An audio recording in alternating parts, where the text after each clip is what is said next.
Bom dia a todos, eu sou a Fernanda, professora de literatura portuguesa aqui da casa, e é com uma alegria enorme que eu estou aqui hoje na mediação da mesa do nosso colóquio e recebo aqui os colegas da UNB, o Gabriel e a Natália, que vão apresentar o trabalho deles.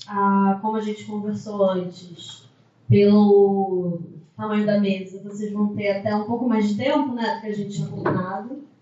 30 minutos, eu vou marcar para ajudar o controle do tempo, e acho que a gente pode seguir a ordem que estava determinada, que seria o Gabriel primeiro, certo? Então, por favor, Gabriel, à vontade. Oi, gente, bom dia. Como a Fernanda falou, me chamo Gabriel, sou doutorando do programa de pós-graduação em literatura da Universidade de Brasília e estou como presidente dessa mesa, esse nome meio chique, né, assim, mas eu queria dizer que é uma felicidade muito grande estar aqui na UF, é a minha primeira vez aqui na UF, mas a felicidade maior é ver vocês aqui presentes, porque pode parecer muito grande a distância entre vocês que estão sentados aí e a gente que está sentado aqui, mas eu preciso dizer que essa distância é muito curta, né? E daqui a pouco vocês vão estar ocupando esses espaços. Então, é uma felicidade muito grande até porque quando se pesquisa, quando se pensa, quando se escreve, a gente está escrevendo para alguém, a gente está escrevendo justamente para vocês, né? Então, mais do que feliz de estar aqui, então agradeço a organização do evento por ter nos aceitado, em especial ao professor André Dias, que fez toda a intermediação, e essa nossa mesa, ela é fruto justamente de uma disciplina, de uma aula, assim como as aulas de vocês na graduação, é fruto de um curso que foi dado no primeiro semestre desse ano, 2025.1, né, dentro da disciplina que chama Laboratório de Estudos Literários, Artes e Humanidades. É uma disciplina que é ministrada pelo professor Rogério Lima, que vai estar aqui na semana que vem, que é nosso orientador de doutorado, meu e da Natália. E foi uma disciplina que uma disciplina que ele oferta um semestre na pós-graduação, no programa de pós-graduação em literatura e no programa de pós-graduação em metafísica. E no outro semestre é ofertada na graduação, essa mesma disciplina. Então, no começo desse ano, ele fez essa oferta na pós-graduação, nos programas de literatura e metafísica, e nós passamos um semestre inteiro estudando o livro A Queda do Céu, do Yanomami e Davi Copenau. Eu ouvi muito falar desse nome hoje aqui na mesa, porque os trabalhos que foram escolhidos para estarem aqui hoje são fruto justamente desse semestre, né? E aí eu aproveito para pedir desculpas em nome dos nossos colegas, os Pedros, né, o Pedro Santos e o Pedro Soares, são colegas do programa de pós-graduação em metafísica, que infelizmente não puderam estar aqui hoje, por problemas que eu acredito que em algum momento vocês já enfrentaram e infelizmente talvez enfrentem, que é a questão de verbas, né? Eles não conseguiram a verba necessária para estar aqui. Nós conseguimos, então agradecemos ao Instituto de Letras da Universidade de Brasília que nos forneceu a verba necessária para estar aqui hoje, mas infelizmente os nossos colegas não puderam estar, então esperamos que as nossas falas supram a ausência deles, né? Vou te pedir para passar, por favor, pode passar o slide. Então, o nome da nossa mesa chama Empurrar o Céu, né? E por que esse Empurrar o Céu? E aí a gente traz essa epígrafe, que é do Ailton Krenak, que diz basicamente, né, que quando você sentir que o céu está ficando muito baixo, né, que está lhe sufocando, ele dá essa dica de que é só empurrá-lo e respirar.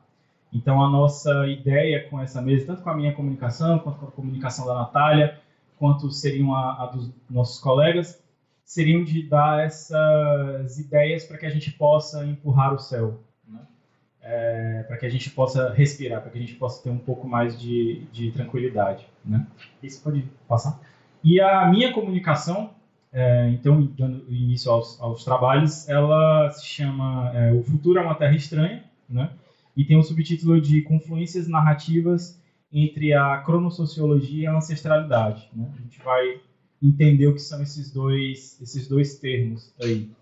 E eu queria começar, na verdade, fazendo uma viagem no tempo com vocês para o dia 15 de dezembro de 1997. Talvez muitos de vocês nem tivessem nascidos ainda, mas era o meu aniversário de 10 anos nesse dia. E nesse dia me foi conferida a guarda de um tesouro, né? Como eu falei, era meu aniversário, né? E quase como se fosse um rito de passagem assim dos antigos, né? Eu fui iniciado no que parecia aos meus olhos de criança na época, né? Ser um dos grandes mistérios da vida adulta, né? Aos 10 anos, uma criança se sentindo adulta simplesmente por ter ganhado um presente, né? E o que chegava até mim nesse misto de angústia e alívio, né? Angústia do meu lado e alívio do lado de quem estava dando o presente, né? Assim como toda partilha de segredos, né? Na verdade, foi um livro, né? Para acabar com o suspense, né? Eu ganhei um livro que, na aparência, ele era bem maior do que os outros que eu já tinha visto sendo manuseados pelos meus primos mais velhos, né? E o que me chamou a atenção logo de cara foi a capa dele, né? Que mostrava um sujeito que era baixinho, como eu, né? Mas que tinha bigodes louros, né? E estava dando um soco que lançava no ar 2 soldados. O nome desse personagem, eu saberia depois, né? Era justamente o nome que dava título à publicação, né? Que é Asterix. Você pode passar? Então, Asterix, para quem não conhece, é uma história em quadrinhos pela dupla francesa Albert Uderzo, que é responsável pelas ilustrações, e René Goscinny, que é responsável pelo roteiro, e que narra a vida, né, de uma pacata aldeia rebelde na Gália durante a expansão territorial do Império Romano no século I a.C. E essa pequena aldeia armórica, ela é habitada por corajosos guerreiros que têm uma força prodigiosa tirada de uma poção que o seu druida continua a produzir e cuja fórmula os romanos, soldados romanos, cobiçam mais que tudo sem nunca conseguir obtê-la, né? E os gauleses, então, não têm nada a temer enquanto tiverem essa poção, com exceção de uma coisa, que o céu caia sobre a cabeça deles. E eu poderia, então, continuar dizendo que o que eu ganhei naquele dia foi apenas um livro, né? Mas eu não estaria falando a verdade, porque, intrigado como eu fiquei com aquele medo que os gauleses sentiam, né? E que é relatado logo no começo do livro, num recordatório, quem conhece histórias e quadrinhos, é aquele quadrinho que fica em cima, que o narrador vai introduzindo a gente a algum detalhe, né? Mas eu fui perguntar, então, aos já iniciados, os que já tinham lido, né, o que realmente significava aquele céu desabar. Porque, para mim, não fazia muito sentido que um grupo tão corajoso de guerreiros temesse algo que eu achava tão banal, né? E a explicação que eu recebi naquele dia foi, de fato, o que eu ganhei de presente aos 10 anos, né? Que foi o primeiro contato que eu tive com a ideia de fim do mundo. A resposta que eu tive foi: eles estão com medo do fim do mundo, né? E eu passei os quase 30 anos seguintes dando várias interpretações diferentes ao que essa metáfora do céu desabar poderia significar, né? Sempre relacionando o temor dos gauleses do Uderzo e do Goscinny aos meus próprios medos, né? Mas aos poucos, à medida que o tempo passava e que eu era cada vez mais levado pelas ansiedades da vida adulta, justamente nessa passagem do século XX para o século XXI, eu comecei a me questionar se a metáfora seria a melhor forma de encarar a ideia do fim do mundo, né? E essa comunicação é fruto justamente dessa inquietação. E foi preciso, assim como aconteceu com a minha introdução ao Asterix, foi preciso um outro livro para que eu tivesse uma outra perspectiva, né? Você pode passar já, por favor.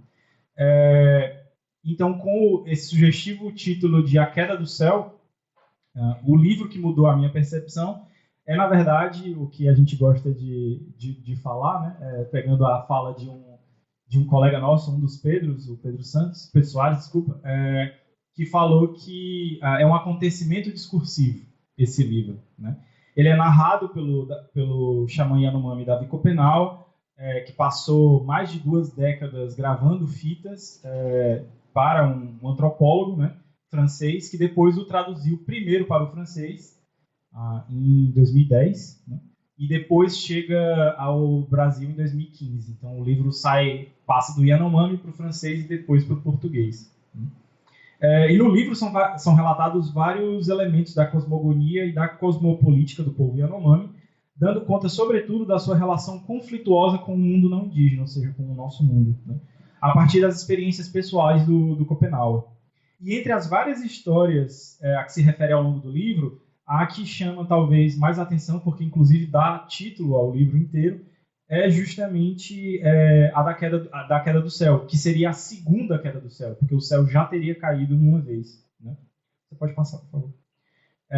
Então, segundo o Copenau, que vocês estão vendo aqui, todos os seres que moram na floresta têm medo de ser eliminados pela imensidão do céu, e aqui são palavras dele mesmo, né? Até os espíritos. E é isso, e a última instância, que os Yanomami receiam, né? Porque todos eles sabem que o céu já caiu sobre os antigos, há muito tempo atrás, e que eles constantemente estão em luta para que ele não caia novamente. Você pode passar, por favor. Então, de acordo com Copenau, sobre as costas do antigo céu que a gente mora hoje, né, sobre essas costas do antigo céu que está a floresta hoje, né, e é por esse motivo que eles chamam a floresta de o Velho Céu, né.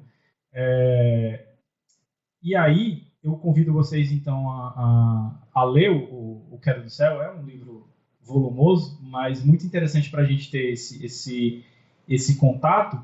E eu vou saltar aqui essa citação. Você pode passar, por favor. Para a gente começar a falar sobre uma outra perspectiva, né? Sempre vocês vão ouvir falar essa ideia aqui de perspectiva, né? Que é como a gente vê o mundo, como os nossos olhos veem o mundo, né? Então tem a perspectiva Yanomami, que, por exemplo, entende a queda do céu como algo iminente, algo que está vindo aí, e que é um fim do mundo que vai ser para todo mundo, porque o céu está sobre todas as nossas cabeças, está tanto nas cabeças dos Yanomami quanto dos não indígenas. Mas tem uma outra noção que eu queria apresentar para vocês também, que é uma noção de fim de mundo, não fim do mundo, mas fim de mundo.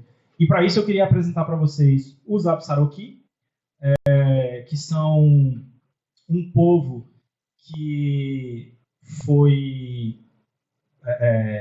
seu primeiro contato foi com os franceses, né, próximo do século XVIII, e que o nome Apsaroqui significa os filhos do pássaro de grande bico, né? E quando o primeiro contato com os franceses aconteceu, eles interpretaram que esse pássaro do grande bico era um corvo. Então, por isso que eles chamaram em francês de Le Corbeau, e que ficou em inglês The Crow. Então, vocês provavelmente vão encontrar esse povo na Wikipédia, tanto como o povo Crow, né? E eles têm uma ontologia, uma forma de ver o mundo muito interessante, né? Você pode passar já, por favor. Que é a ideia da contagem de conquistas. Eles vivem basicamente sobre um sistema, um binômio de caça, eles eram um povo nômade, de caça e guerra. E o indivíduo, para assumir uma determinada posição dentro da sociedade, seja política, seja social, ele tinha que ser um bom caçador e, logicamente, um bom guerreiro. Então, eles tinham esse sistema de contagem de conquistas, né? Em inglês é counting coups, que era basicamente pelo número de penas que você tinha ou na sua lança, que era chamada de coup stick, ou na sua lança, ou no seu cocar de batalha, ou então no seu cinto, você tinha uma determinada distinção. E para você conseguir essas penas, você tinha que conseguir uma dessas conquistas aqui, né? Ou tomar as armas do inimigo durante uma batalha enquanto ele estiver vivo, ou dar o primeiro golpe no inimigo, ou roubar um cavalo do acampamento inimigo, mas sempre com essa ideia da guerra em mente, né? E o que aconteceu com os Apsaroquí foi que os brancos, né, os não indígenas, começaram a diminuir cada vez mais as suas terras, começaram a conquistá-los, e eles, de um povo que era nômade, passou a ser um povo sedentário dentro de uma reserva. Né? E aí você pode passar, por favor. Um dos os seus chefes mais importantes, talvez o mais importante, chama Alaxiahu. Em inglês ele ficou conhecido como Plenty Coups, que significa muitas conquistas, justamente porque ele era um guerreiro que tinha essas muitas conquistas. Foi o último grande chefe e ele, de certa forma, decretou a morte do povo Crow. Porque a partir do momento em que ele é sedentarizado, a partir do momento em que ele não é mais nômade, não faz mais nenhum sentido você dizer que existe uma perspectiva Crow se ele não pode mais caçar e se ele não pode mais guerrear. Né? Você pode passar, por favor? E ele decreta a morte do povo Crow em 1921, essa imagem que vocês têm na esquerda aqui, numa cerimônia em que ele foi chamado pelo governo dos Estados Unidos para representar os povos indígenas que tinham lutado na Primeira Guerra Mundial. E esse é o túmulo do soldado desconhecido, né, que é super famoso no cemitério de Arlington, e ele simbolicamente deposita sobre o túmulo o seu Coupstick, né, o seu estandarte, e o seu cocá de guerra, para dizer que ali estava enterrado o povo Crow. Né? E o Alaxiahu, então, ele tem um ato... Você pode passar, por favor. Que depois vai ser chamado por um estudioso como de esperança radical. Ele tem um ato de tentar salvar o seu povo, não pelo mundo que ele tinha antes, mas tentando a ideia de um novo mundo. E para isso ele decide dar as suas palavras para o inimigo, para o homem branco. E assim surge o livro, ainda um livro que existe, né, com a história do Alaxiahu e do povo Crow, do povo Apsaroquí, de forma a que os seus descendentes, né, os Apsaroquí do futuro, pudessem construir uma nova forma de vida. Né? Você pode passar, por favor. Então essa é uma que o pesquisador Jonathan Lear chama de esperança radical. E é esse o ponto central da minha comunicação aqui. Que tanto Copenhague com a Queda do Céu, que seguiu um processo muito semelhante ao do Alaxiahu, de dar as suas palavras para o inimigo, para esse inimigo com quem eles continuam batalhando. Aí o Krenak diz isso ainda hoje, que eles estão em guerra, os indígenas estão em guerra. A guerra pode ter mudado um pouco de formato, hoje a guerra está diferente, assim como a guerra dos Alaxiahu também mudou.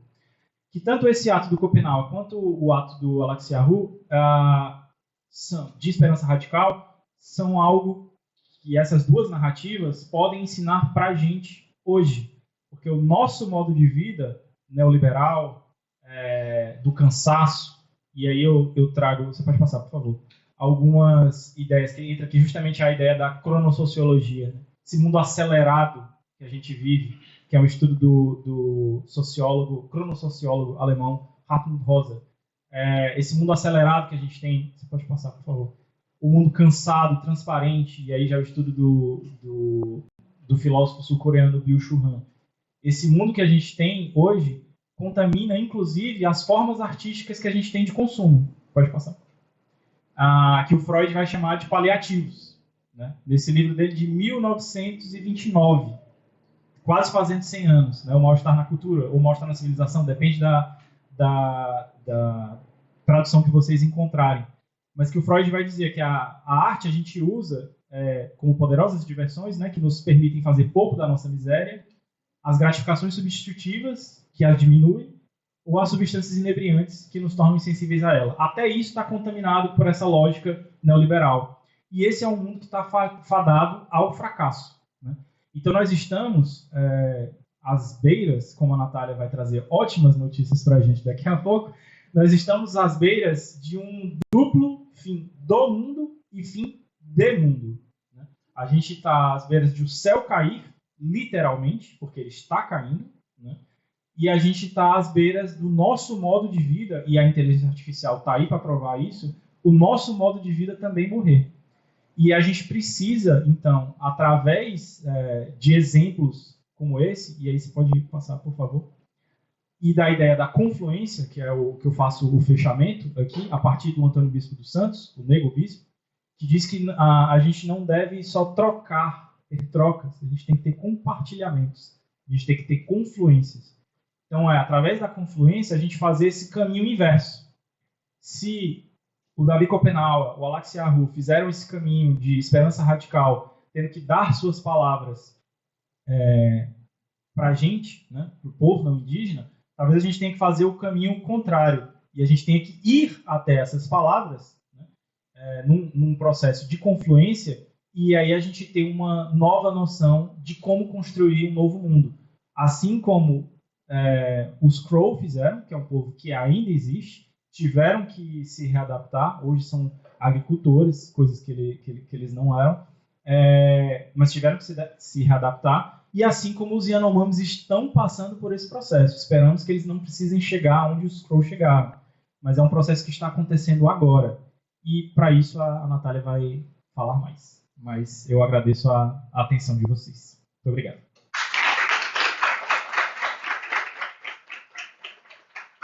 Você pode só passar para o outro slide, só para eu colocar as referências, para ficar registrado só as referências do que eu falei. Pode passar o slide. Pronto. Só para ficar registrado aí as referências direitinho, tá? Obrigado. Obrigada, Gabriel. Agora eu vou passar para a Natália. Bom dia. Eu agradeço muito a presença de vocês, alunos, que acho que o professor gosta de aluno, né?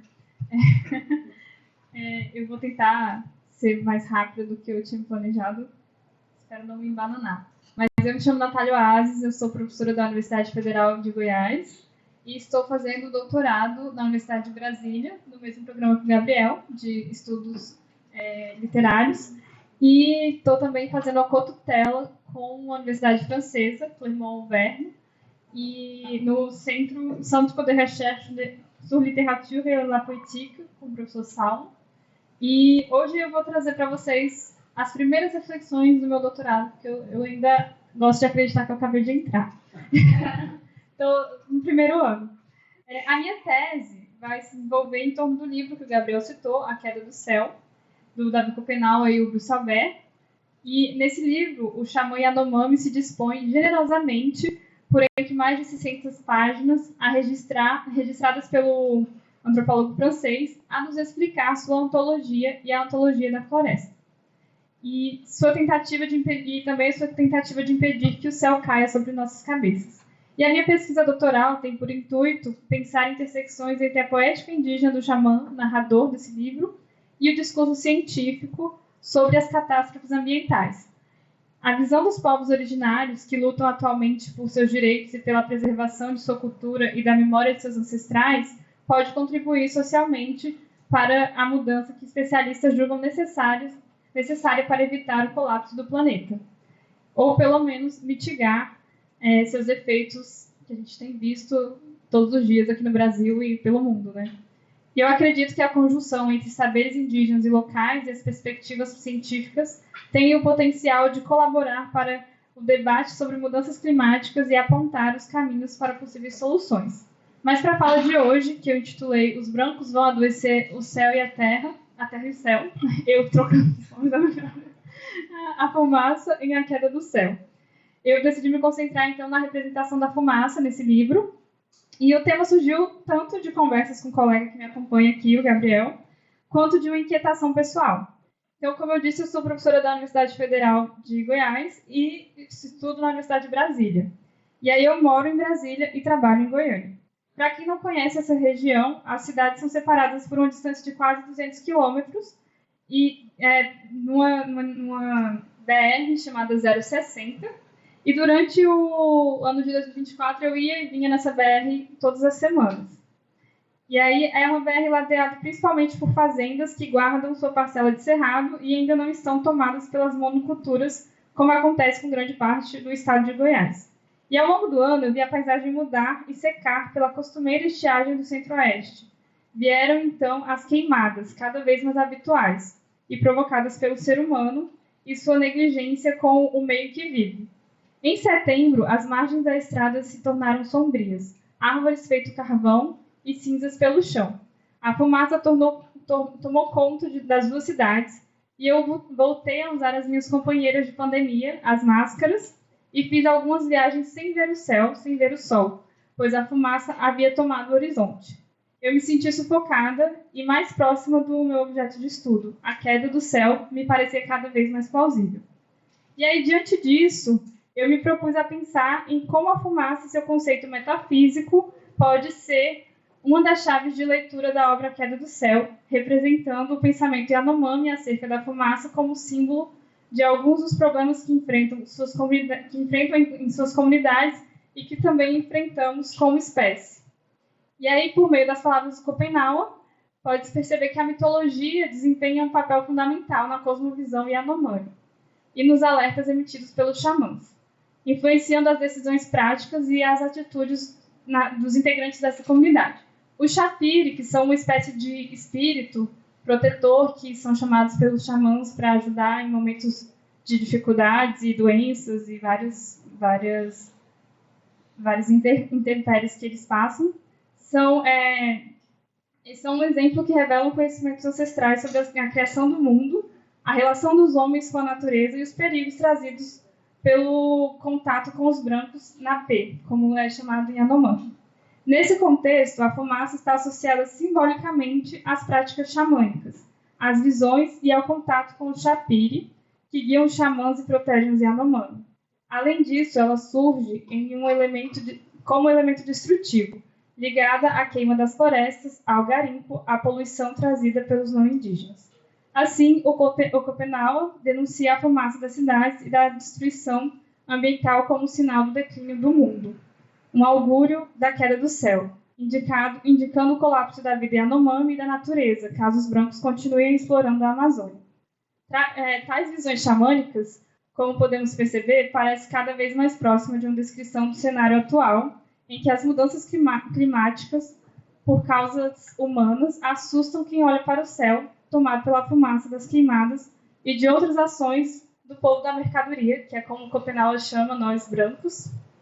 E, para exemplificar, eu fiquei às voltas, sem saber o que eu faria para ficar um pouco mais fácil de entender, até para mim. E aí eu trouxe, então, esse trecho para começar. Está em francês em cima, para quem fala de francês, porque o livro foi escrito originalmente em francês, mas tem a tradução em português embaixo. E aí ele diz: o pensamento dos brancos é outro. Sua memória é engenhosa, mas ela está enredada em palavras esfumaçadas e obscuras.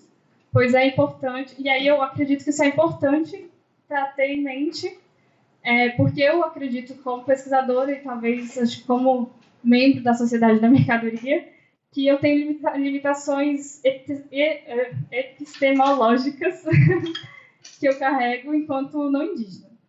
E aí não é simples entender como a fumaça física, espiritual e metafórica entremeia a queda do céu. Por isso eu trouxe algumas imagens para a gente tentar entender um pouco melhor esse mundo que ainda está um pouco distante para a gente.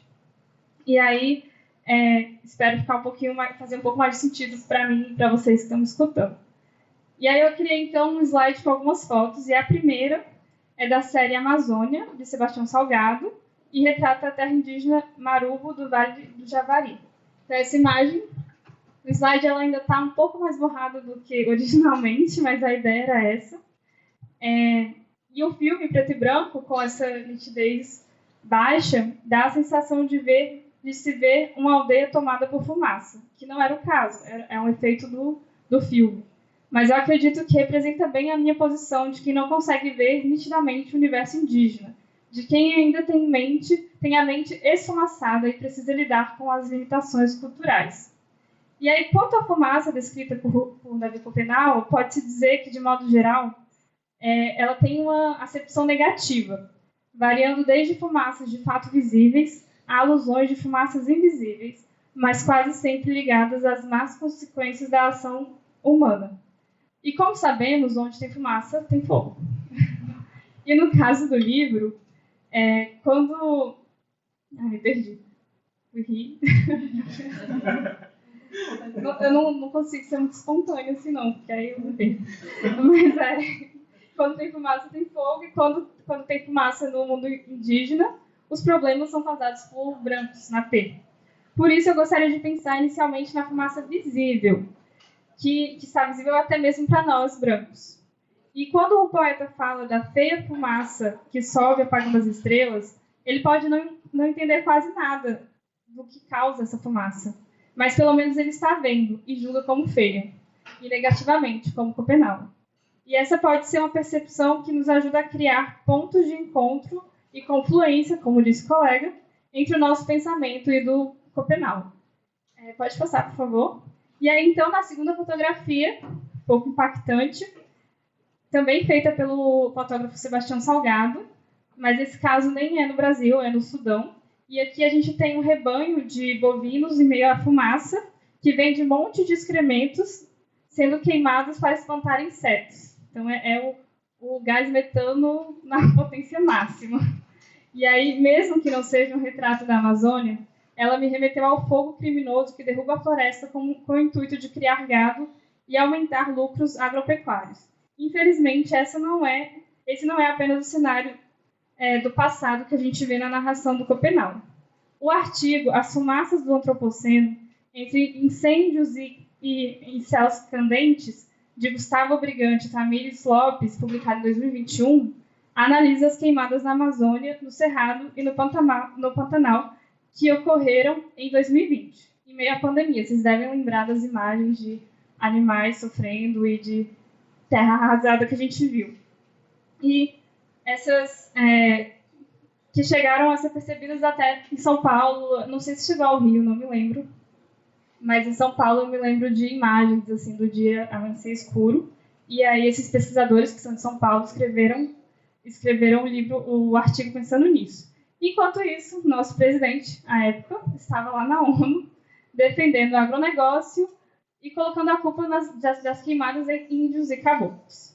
E aí, Brigante e Lopes conseguem ver as semelhanças entre as queimadas e o vírus, visto que, pelo ponto de vista Yanomami, ambos são chamados Chauara, isto é, epidemias causadas pelo contato de não indígenas. E aí, independentemente de uma epidemia chamada pela ciência ou de outras doenças trazidas pelo fogo, para os indígenas Yanomami, tudo isso são chauaras, que são causadas por intervenção do homem branco. Infelizmente, o cenário catastrófico não se restringiu a 2020. Segundo o MAP Biomas, em 2024, quando eu percebi lá em Goiânia e Brasília, o Brasil registrou um aumento de 79% na área queimada em comparação com 2023, com a área 62% acima da média histórica. E a Amazônia sendo o bioma mais atingido. Então, vemos que o cenário de devastação da floresta pelo fogo continuou. E a fumaça pôde ser vista por todo o país, novamente, causando os dias sufocados que eu senti em Brasília e Goiânia. E aí, pode passar, por favor. E aí, nessa próxima foto da Cláudia Andujá, em Capimani, que é o território Yanomami, vemos uma casa coletiva chamada Iano sendo queimada. E isso pode acontecer em processo de migração para curar epidemias ou em respeito à morte de algum grande líder. E aí eu trouxe essa imagem para a gente refletir como o fogo, o prenúncio da fumaça visível, é uma ferramenta perigosa e muito respeitada pelos Yanomami, utilizada com muito cuidado e somente em momentos específicos, como a queima de roças, rituais fúnebres ou combate a epidemias. Como demonstrou Copenau ao narrar o episódio em que o fogo saiu do controle em uma roça, abre aspas. Quando o fogo é assim tão poderoso, vira um outro ser, muito perigoso, que se apropria de todas as árvores à sua volta para construir sua casa. Chegou até mesmo a subir as encostas da Montanha do Vento, perto da nossa casa, onde os seres maléficos da floresta cultivam suas plantas de feitiçaria. Ficamos muito preocupados, temendo que as chamas as queimassem, espalhando sobre nós uma epidemia chauara. Então eu e meu sogro, com meu sogro e todos os outros xamãs de Watoriki, bebemos o pó de Ancoana e começamos a trabalhar para atrair a chuva. E aí esse trabalho é espiritual, então eles, sob efeito de Ancoana, que é um pó inalado pelo nariz, eles fizeram um ritual para atrair a chuva e acabar com o fogo. E aí, de acordo com o Brigante Lopes, o uso controlado que os Yanomami fazem desse fogo poderia ser classificado como um fogo de perturbação lenta, que pode ser benéfico e até potencializar a geração e a manutenção de diversas formas de vida, porque está relacionado a um modo de vida que enxerga o mundo como uma casa comum para todas as espécies e não separa o ser humano de outras vidas. Em contrapartida, há o fogo de perturbação rápida, geralmente ligado ao agronegócio e com o intuito de gerar um capital e acumulação de riqueza sem se preocupar com a degradação ambiental. E aí, na próxima imagem, se puder passar, por favor, também de Sebastião Salgado, registrado em Kuwait, chamado Deserto de Fogo. E aqui foi durante a retirada do exército iraquiano. Eles atearam fogo em 700 poços de petróleo, transformando o deserto do Kuwait em um inferno escuro. Acho que é uma foto ilustrativa desse contraste entre o pensamento do branco e do Yanomami. Não temos o mesmo respeito pelo poder devastador do fogo. Ao contrário, temos a ilusão de poder controlá-lo, acabamos fadados ao convívio com terras arrasadas e fumaça de diversas origens. O registro de Sebastião Salgado pode nos servir também como uma provocação em relação ao atual projeto de exploração de petróleo na Amazônia e suas possíveis consequências. E aqui no Rio também eu fiquei sabendo que estão pensando em mais um projeto de perfuração, então fica aí essa provocação. E aí, além da fumaça visível, que eu já comentei, é importante observar que em A Queda do Céu há também a fumaça que ultrapassa o visível e tem muitas implicações. Acredito que seria um nó da questão quando se trata de não indígenas lendo a obra, porque evidencia as diferenças de experiência do mundo e a dificuldade de compreensão do outro. O termo fumaça de metal, por exemplo, se repete muitas vezes e é sinônimo dos maiores problemas causados pelos brancos na terra Yanomami, o garimpo. E essa fumaça pouco visível traz incontáveis malefícios, espalhando-se pelo solo, nos rios, nas plantas e em todos os seres que ali habitam. E aí, se puder passar a próxima, também do Sebastião Salgado, na Serra Pelada, essa é bem famosa. E aí eu acho que ajuda a imaginar como os homens brancos comem a terra por ganância, sem se preocupar com os males que causam. E aí o Schopenhauer fala muito de como, para os Yanomami, embaixo da terra, há lascas do céu, da lua, do sol, das estrelas, que foram criadas no primeiro tempo. E aí ele fala ainda, abre aspas, esse metal debaixo da terra vem do antigo céu Rutucara, que desabou antigamente sobre os nossos ancestrais. Tornado fantasma durante o sono, eu também vi os brancos trabalhando com esses minérios. Arrancavam e raspavam grandes blocos deles, com suas máquinas para fazer panelas e utensílios de metal. Porém, não pareciam se dar conta de que esses fragmentos de céu antigo são perigosos. Ignoravam que sai deles uma fumaça de metal densa e amarelada, uma fumaça de epidemia tão poderosa que se lança como uma arma para matar os que dela se aproximam e respiram. Então, a gente não consegue ver, de fato, nenhuma fumaça aqui, mas acho que a gente consegue perceber que a Terra está sendo explorada de uma maneira que não parece razoável. E aí, lá no Pará, onde foi tirada essa foto, a gente sabe que a mineração afetou muito, contaminou e provavelmente continua causando muitas doenças e mortes até hoje.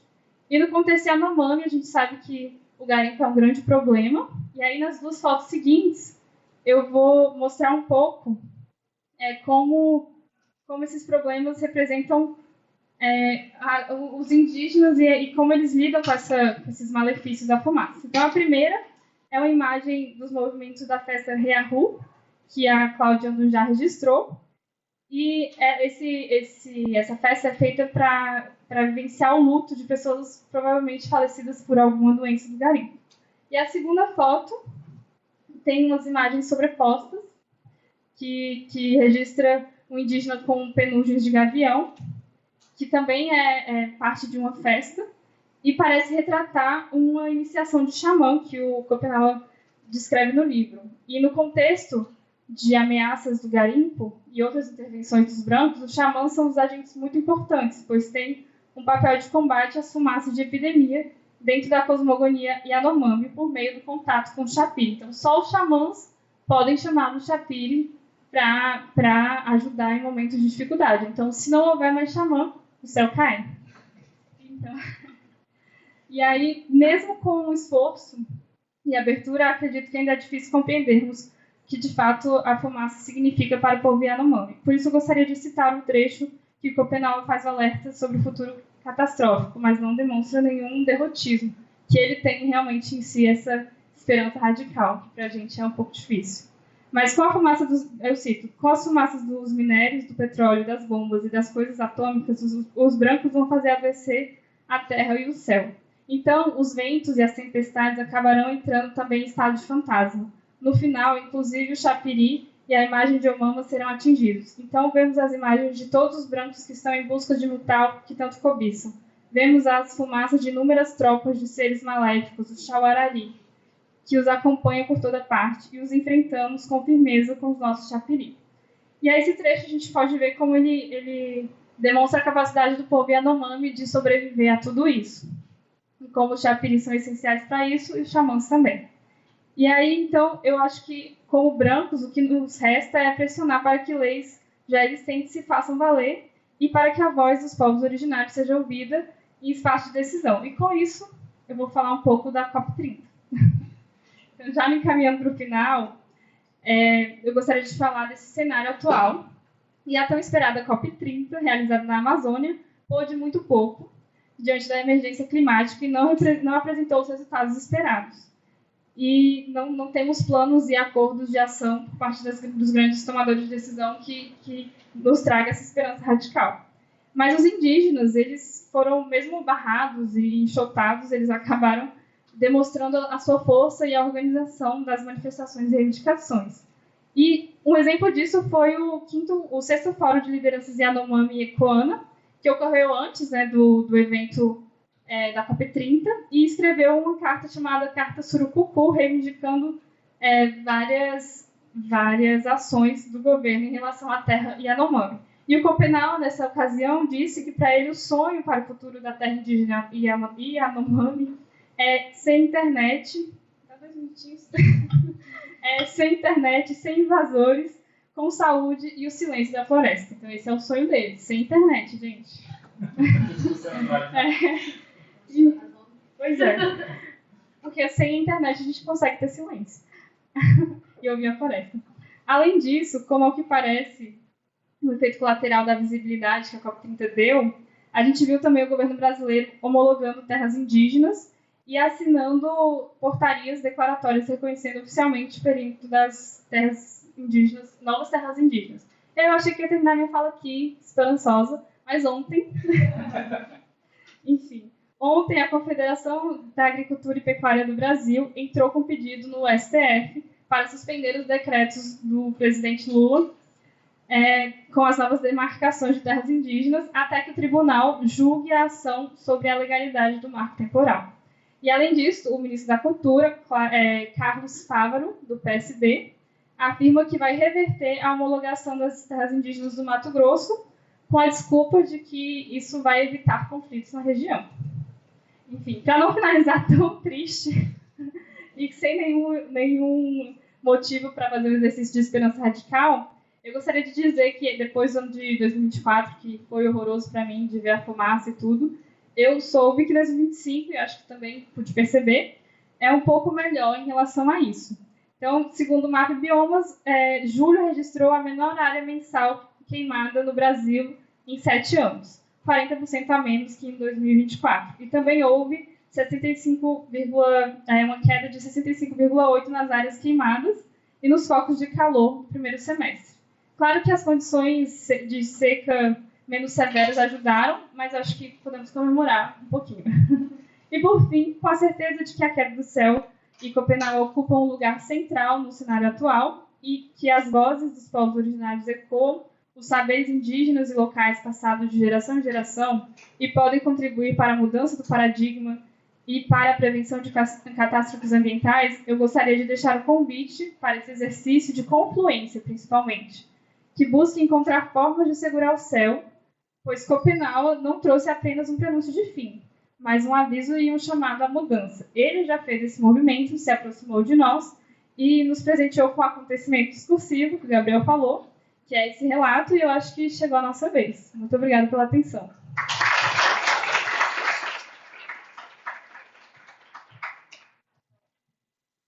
Obrigada, Natália, também, e obrigada aos dois por terem terem respeitado o tempo, porque aí a gente vai conseguir debater agora. E aí eu queria começar, puxando, não só para começar, mas porque que sorte poder mediar essa mesa, porque eu acho que foi um dos trabalhos fantásticos e eu acho que é um debate fantástico, não só pela urgência dele, mas porque eu acho que é um debate de civilização mesmo, que é essencial. E aí, para começar, vocês começarem a falar, e depois a gente abre para quem está nos assistindo, eu tenho andado, Gabriel, um pouco nessa obsessão, nesse tema dessa questão das fotografias, e principalmente de fotografias de pessoas marginalizadas, então, de pessoas não brancas, dos povos originários, né? E você já trouxe do seu trabalho essa coisa da fotografia, né? E já me chamou muita atenção. E aí a Natália traz essa questão da fumaça. E, por um lado, e traz também esse trabalho da fotografia de Sebastião Salgado e outros também, né? Que são bem impressionantes. Mas eu fiquei pensando sobre o quanto eu tenho pensado muito sobre isso, particularmente, né? O quanto que a fotografia ela é talvez uma evidência, ela é uma forma artística de materializar o que é esse olhar iluminista, racional, que é muito devorador, né? O quanto que essas fotografias são um registro, mas eu estou falando principalmente do exemplo das que você trouxe, né? Elas são um registro, mas elas são um exemplo dessa suposta lucidez iluminista que é muito devoradora, que tira a humanidade das pessoas. Porque a primeira pergunta que a gente poderia fazer é: essas pessoas queriam ser fotografadas, né? Coisa que pra gente hoje é nosso direito de imagem, não sei o quê. E aí eu fiquei pensando também o quanto que isso, de certa forma, né? Você fala isso da fala do que o Davi Copenau traz as palavras esfumaçadas e obscuras, né, que é essa frase sensacional. Esse jogo de que as nossas palavras são esfumaçadas e obscuras, mas a gente é profundamente devorador em alguns momentos quando a gente lança a luz sobre os outros. E quando o trabalho do Sebastião Salgado e de outros fotógrafos talvez subverta isso, essa coisa dele botar fumaça, dele não, conscientemente ou inconscientemente mesmo, esse jogo da fotografia que não necessariamente revela tudo ou revela tudo tão claramente, porque isso que é muito claro, é muito lúcido, é muito nítido, às vezes é muito destruidor também. Expõe o outro, né? E também me chamou muita atenção essa questão que vocês falam do livro, né? Primeiro, A Queda do Céu mesmo, mas outras obras, e você falou do livro do líder dos Absor, que é isso? E essa ideia de recriar o mundo pela palavra. Eu fiquei pensando muito nisso, como tem uma ideia por trás aí de que a gente recria, a palavra ela recria o mundo. Vai ter que vir um novo mundo, ele tem que ser recriado, a palavra que vai fazer isso. Mas, enfim, foram algumas reflexões que eu fiz pensando no trabalho de vocês. Queria que vocês comentassem mais um pouquinho. A gente... sim, e um último comentário, né? E o agronegócio? E o agronegócio, que foi o final da sua fala, né, Natália? Que é um debate que a gente não... nos últimos anos, a gente aceitou muito passivamente uma desindustrialização do Brasil. Eu não estou dizendo isso para defender, dizer que a indústria é boazinha com o meio ambiente, o agronegócio não é isso. Mas a gente viu realmente uma virada. O Brasil começou nos anos 30 um ciclo de industrialização, que vai começar em 1930 e que talvez agora tenha se encerrado, e essa virada para o agronegócio, que mesmo dentro de uma lógica capitalista é muito problemática, porque é isso, é a gente voltar atrás no estágio, mas além disso, se não bastasse, ainda é completamente devastador, e a gente está deixando isso passar, né? Enfim, passar para vocês, quem quiser começar. Eu queria comentar... Obrigado, Fernanda. Eu queria comentar isso que você falou sobre a fotografia. Eu vou te pedir para passar alguns slides para frente para uma das fotografias. Pode ir passando, que eu te digo quando parar, por favor. Nessa daí, por favor. Não deu tempo de eu explicar essa fotografia e foi perfeito você ter colocado isso sobre a questão predatória do olhar da gente sobre a fotografia, né?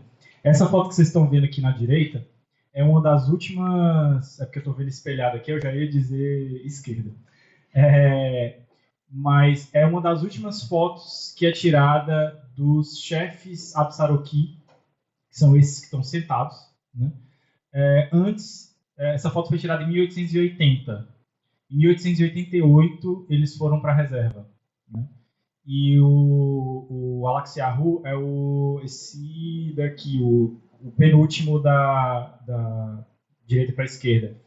E ele fala, então, que quando eles foram para a reserva, eles foram depois que o último búfalo, que era justamente o que eles caçavam, desapareceu. E ele diz isso na frase do livro que ele cedeu as palavras, né? Que é a coisa que eu queria que a Natália depois comentasse, que é o ponto central, meio que, da tese dela, né? Essa passagem da oralidade para a escritura, né? Que é eu ceder as minhas palavras para que elas sobrevivam, porque não vai ter ninguém do meu povo para escutar daqui a pouco. Foi o que o Alaxiahu fez, né? Mas ele diz o seguinte, olha, depois que o último búfalo desapareceu, nada mais aconteceu. Olha a força dessas palavras, tipo de que acabou o mundo. O povo Crow continuou a existir, mas não do jeito que eles existiam antes, porque o búfalo desapareceu. E aí você falou do agronegócio, e não foi bem o agronegócio que acabou com o búfalo, mas foi o homem branco também. Porque esse búfalo que era caçado só tá vindo a palavra em inglês, no pace, né? Tipo, numa cadência que permitia que ele se reproduzisse, uma escala que se reproduzisse e tudo mais. A partir do momento que o homem branco começa a matar 10, 15, 100 vezes mais do que o povo Crow, que o povo Absaroki conseguia matar, ele vai fatalmente desaparecer. E uma coisa que eu não tive tempo de falar aqui é que eles, assim como os Yanomami, têm uma relação muito forte com o sonho, né? Então, o Alaxiahu, quando tinha 9 anos, ele foi mandado, que é uma prática do povo Absaroki, eles mandam as crianças para o alto de uma montanha, porque você está mais perto do céu, para que eles possam sonhar com o futuro e trazer essa informação para o resto do povo e eles saberem o que esperar, né? E foi mais ou menos na época em que eles começaram a ter o seu território diminuído. Então, o Alaxiahu, com 9 anos, ele não tinha esse nome ainda, na época, porque o nome dele significa muitas conquistas, e ele recebe esse nome só depois. Ele tinha, agora eu não vou me lembrar exatamente o nome dele, mas era alguma coisa relacionada com o búfalo. E ele era então mandado para o alto da montanha, fica sozinho lá, sem comida e sem água, um negócio até bastante interessante assim, de se pensar, fazer com criança, e para poder sonhar. E na primeira noite ele não conseguiu sonhar, e aí na segunda noite ele teve que fazer um sacrifício, né, que era muito comum entre os guerreiros Absaroki. Ele corta uma parte de um dedo, e aí depois que ele corta, faz essa oferenda, ele tem o sonho. Ele sonha, assim como os Yanomami tem o pó de Ankuana, né, que eles inalam. Mas ele tem um sonho com um homem búfalo que diz para ele que os búfalos estão se retirando, que eles vão desaparecer. E para que o povo se preparasse. Então ele traz esse sonho de volta para os chefes e é assim que eles começam a se preparar para o que de fato aconteceu, para nada mais acontecer, né? Mas eu queria que a Natália falasse um pouco sobre essa ideia então da passagem da oralidade para a escrita. Mas eu vou tentar ser breve. Eu vou começar então pela oralidade que o Gabriel falou. É muito interessante pensar na importância que a gente dá para as coisas. Então, dentro do mundo indígena, não precisa escrever, porque a palavra falada, ela vale e ela é mais forte do que a escrita. Então, dentro desse contexto, o que se fala, se faz. E é por isso que as palavras dos homens brancos são esfumaçadas, porque a gente fala e não faz, e a gente precisa escrever para não esquecer. E para eles isso é super estranho, tipo, como assim? A palavra que ele falou vai embora como fumaça, eles não vão se lembrar depois. Porque dentro de uma cultura de oralidade, isso não faz sentido, né? E aí, pro Davi Kopenawa, ele entendeu que na nossa cultura a palavra oral não valia nada, então ele falou, é assim? Então ele chamou o antropólogo e falou, pode escrever que eu deixo. Eu escrevo aí tudo que eu falei, porque se é assim que eles vão entender, é assim que eu vou falar. E aí ele fez esse esforço de sair do que era ele, né, porque faz parte de quem ele é e da cultura a qual ele pertence, essa fala, né, essa importância da oralidade. Ele se deslocou desse pertencimento indígena, não que ele tenha deixado de ser indígena, pelo contrário, ele foi mais ainda, né, porque ele mostrou pra gente o que ele é, mas ele se deslocou para chegar no ponto que a gente pudesse entender. Então ele ofereceu, ele deu realmente de presente, ele assinou lá no livro dizendo eu dou essas palavras para os brancos me entenderem. Então ele fez esse deslocamento da oralidade para a escrita porque ele entendeu que para a gente a escrita é importante. E é nesse sentido que eu acho que a gente tem que fazer o exercício de confluência. Entender o que é importante para o outro, não só o que a gente acha que é importante, que vai ser importante para o mundo inteiro, né? Então acho que é um exercício de, essa palavra que está super batida, né? De empatia, de se colocar no lugar do outro, mas a gente gosta muito da confluência do Antônio Bispo dos Santos, que ele tem esse conceito de confluência que não é, ele diz que é o contrário da coincidência, não é uma coisa que acontece por acontecer. Tem o esforço dos dois lados, mesmo que não seja consciente, para chegar no momento de encontro e realmente se encontrar e conseguir se deixar afetar pelo outro. E aí não é um devir outro, né? Isso também é interessante. Não é que a gente vai se tornar indígena, a gente vai começar a viver sem internet, não sei o quê. Não é isso. É se colocar à disposição para entender e ceder também, né? Ele fez esse deslocamento, a gente também vai ter que deslocar um pouco para o céu não cair, pensar um pouco no nosso modo de vida. E aí, já entrando no agronegócio, esse é um ponto muito importante, eu acho, da fala dele, e de todo o pensamento indígena, não só dos Yanomami, porque o agronegócio mata todo esse mundo. Ele acaba com a diversidade, que é algo muito importante. E aí eu faço parte de um grupo de pesquisa chamado Fitopoéticas na UNB, que a gente estuda a relação entre literatura e plantas. E aí a gente leu muita coisa sobre isso, e uma leitura que a gente fez foi da Vandana Shiva, não sei se vocês já ouviram falar, que é uma indiana. Ela é PhD, entende muito de sementes, principalmente. Tem inclusive um documentário no YouTube chamado Semente, e ela fala como as grandes empresas de agronegócio têm as patentes da semente. Ou seja, você compra uma maçã no mercado ou qualquer fruta, às vezes ela não vem com semente, porque é de propósito, ou então aquela semente, se você plantar, não nasce, porque só a empresa pode vender a semente que vai nascer. E isso é muito grave.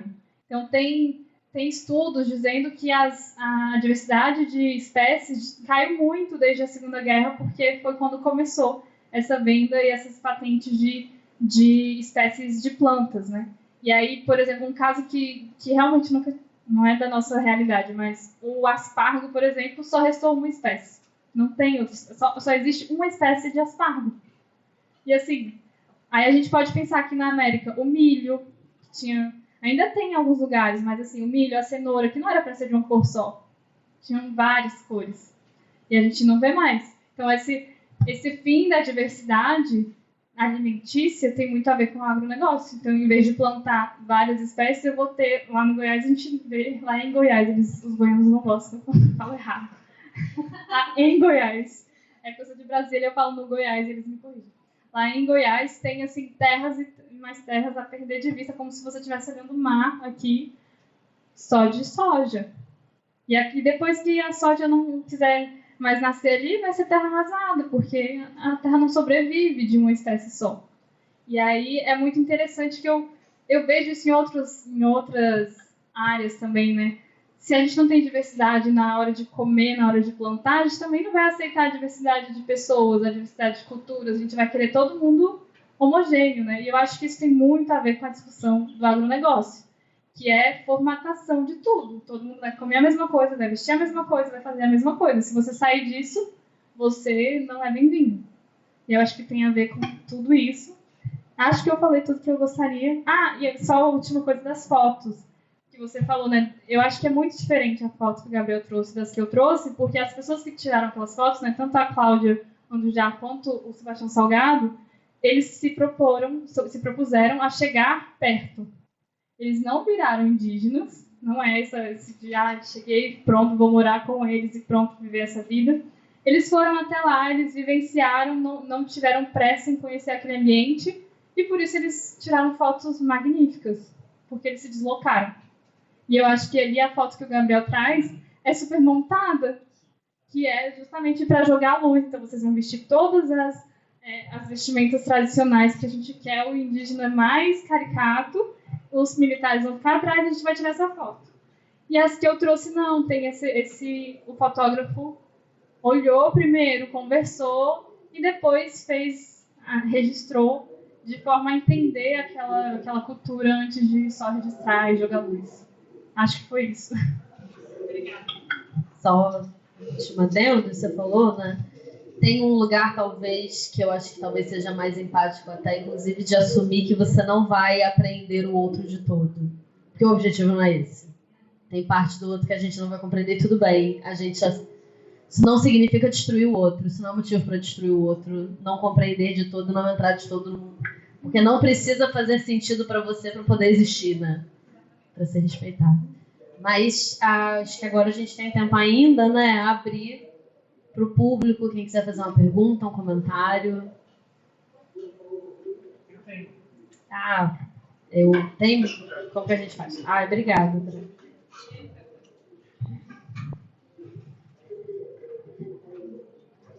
Bom dia. Assim, quando a gente entra no curso de letras aqui na UF, a gente tem uma primeira literatura brasileira, né? Literatura Brasileira 1, que, no caso, a gente lê muitos textos sobre indígenas, sobre pessoas pretas, né? Esse tipo de literatura em si. Tá. Bom dia. Sim, pode ser. Bom dia, meu nome é José Carlos, sou aluno de literatura, né, aqui na UF. E repetindo, né, assim, quando a gente entra no curso de letras, a gente tem uma literatura brasileira 1, que comenta sobre literatura indígena e também literatura de pessoas pretas, né? A gente estuda muito sobre essa diáspora africana e etc. E me chocou muito, é um tema que me deixa muito sensível, essa questão indígena, porque a gente também leu um pedaço do Caio do Céu, né, da Queda do Céu, e é um tema que de fato me deixa muito triste, me toca muito. E eu só tive acesso a esse tipo de literatura aqui na universidade. Aí eu gostaria de saber de vocês qual é a expectativa de vocês e o que vocês pensam sobre essa democratização, porque assim como a Natália falou, a gente precisa ter essa consciência, né? Enfim, acerca dos conhecimentos, não dos conhecimentos, mas desse pensamento indígena, e a gente só vai ter isso aqui dentro dos muros da UF, dentro dos muros das universidades públicas. Então, eu gostaria de saber de vocês como é que vocês veem essa democratização que não acontece no ensino básico. Eu acho que subestimam muito a inteligência das crianças, dos adolescentes, então acho que devem pensar, não vão entender sobre isso, então não vamos comentar. E também é um ensino muito balizado pela essa questão eurocêntrica, né? É um ensino muito pautado sobre isso. Acho que não falam sobre isso porque não devemos falar, devemos só jogar para baixo dos panos. Aí eu gostaria de saber de vocês, como é que vocês, enfim, têm essa relação da democratização que não tem, né? Aí, enfim. Eu também tenho muito a falar sobre isso. Então, eu sou professora da escola do Colégio de Aplicação da Universidade Federal de Goiás. Então, eu dou aula de francês, que é totalmente eurocêntrico, para crianças do 6º ao 8º ano.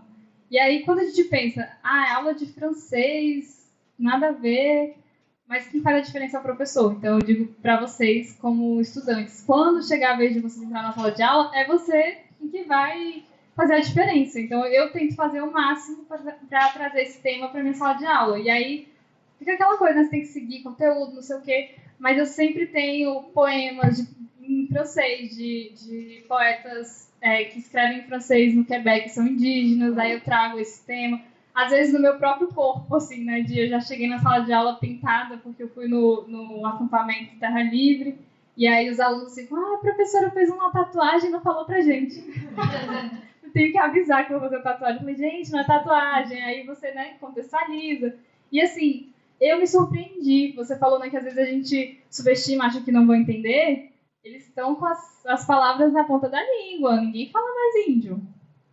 Então, assim, as crianças estão sabendo. Então, podem levar o tema onde quer que vocês vão, que é possível debater com criança, com adolescente, na aula de francês, eurocêntrica, na aula de geografia, dá para colocar, sabe? Então, eu acho que é mais é mais um exercício do professor de colocar isso em pauta, porque é possível. Então, acho que talvez a gente tenha que agir mais na formação mesmo do que na própria criança. Então, acho que na formação de professores, exigir disciplina na universidade que fale disso, exigir, não sei, talvez oficinas que ajudem na didática, na hora de levar o tema para a sala de aula, mas eu acho que pensar no professor antes de pensar na criança, assim. No professor e nas leis, né? Que a lei de incentivo ao ensino tanto de indígena quanto de... Como é que é? Eu esqueci o nome. Afrodescendente, né? Que tem o nome da lei, eu esqueci, mas eu estudei essa lei quando fiz uma especialização. E aí na especialização eu pensei mais nesse tema e eu acho que mudou minha prática, sabe? Antes de ver como era possível, eu não falava disso em sala de aula. Então, acho que mudou minha prática e eu percebi que é possível. Então, é isso. Assim, acho que lutar pela lei, que acho que através da lei a gente pode criar tanto a disciplina quanto a prática. E, como indivíduo, trazer isso para o debate. Assim. Não sei se o Gabriel quer falar alguma coisa. Eu passo logo para a Natália, porque ela tem a questão prática, né? E esse é o assunto que ela realmente trabalha, pesquisa, então ela é especialista, eu sempre vou passar a palavra primeiro para ela. Mas eu queria comentar só, eu me esqueci teu nome, José Carlos. Eu queria comentar só que, inclusive, você falou da questão das nossas perspectivas com relação à literatura, especificamente, né? De indígenas, de pessoas pretas.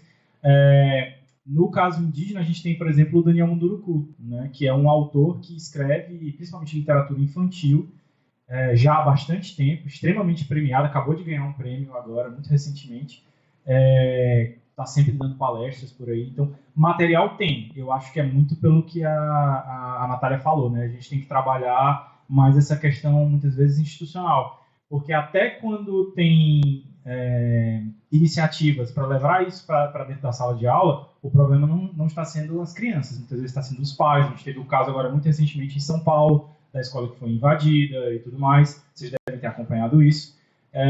Então, assim, eu lembro, só para fechar esse assunto, eu lembro nesse curso que a gente deu, né, do laboratório, tinha uma colega nossa, que era doutoranda, que tem filho, acho que de 7 anos, não sei. E teve um dia na escola deles que, justamente nessa época do acampamento, né, do acampamento Terra Livre.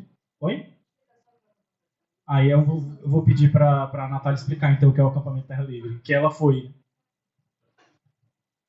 O acampamento é uma reunião de lutas, assim. Todos os povos que conseguem fomento para isso vão para Brasília em abril, que é o mês que se comemora a luta, na verdade, né, dos povos indígenas, porque tinha o Dia do Índio, que mudou de nome justamente pela luta, e agora é Dia dos Povos Indígenas. E aí, todo abril, eles acampam em Brasília e fazem vários eventos de debate, mesas redondas, e aí as autoridades visitam o acampamento e escutam os indígenas, às vezes não fazem nada, mas estão lá. E aí tem marchas até o Congresso para reivindicar direitos e várias pautas. E aí todo abril, então, tem esse evento lá e a comunidade pode participar. Então tem escolas que vão, professores que acompanham a educação indígena e vão lá saber como é. Então é muito aberto e amplo, então tem de todos os temas tem alguma coisa acontecendo, assim, então é bem interessante. Se um dia estiverem em Brasília no mês de abril, eu recomendo. É lindo. O que eu ia terminar de comentar é que, como uma dessas atividades não foi a escola que foi até o acampamento, foi o acampamento que foi até a escola, né? Essa colega nossa disse que na escola é uma escola particular. Teve um dia específico, que foi acho que 3 ou 4 lideranças indígenas, que foram para a escola para conversar com os alunos. E aí ela disse que achou super interessante porque eles falaram, olha, a gente quer conversar com os alunos, então não vai ter pai, não vai ter professor, a gente quer ter contato com as crianças diretamente. E depois ela foi perguntar para o filho dela o que ele tinha achado e tudo mais. E ele achou super normal, e uma coisa que a gente estava discutindo naquela época era sobre a questão dos mitos, né? O quanto que a gente pode pensar que uma cosmologia indígena é mito, o que é que significa isso? É apenas uma história, é apenas uma metáfora, né? E aí ela deu esse testemunho de que para o filho dela, os encantados, né, que são Curupira, Caipora, esses que a gente tem o contato através do folclore, né, eles existem. Né? Eles são reais. Né? Por quê? Porque aqueles povos indígenas acreditam naquilo. Então foi uma reação muito natural, ela falou, dele. Né? Então é só para corroborar isso que a Natália falou, que a gente subestima, né, as crianças, mas eles têm total condição, eles estão preparados para confluir. Eles estão mais preparados para confluir do que a gente. Então, estão mais abertos, exato. Então, assim, talvez o que a gente tem que trabalhar seja nessa preparação, né, nessa formação, como a Natália disse, e também na questão da legislação, né, de garantir que isso seja cumprido. Porque as perspectivas a gente tem, né? A gente tem material sendo produzido e a gente tem um público receptivo para isso. Né? Aí a gente tem que trabalhar com as nossas cabeças duras. Né?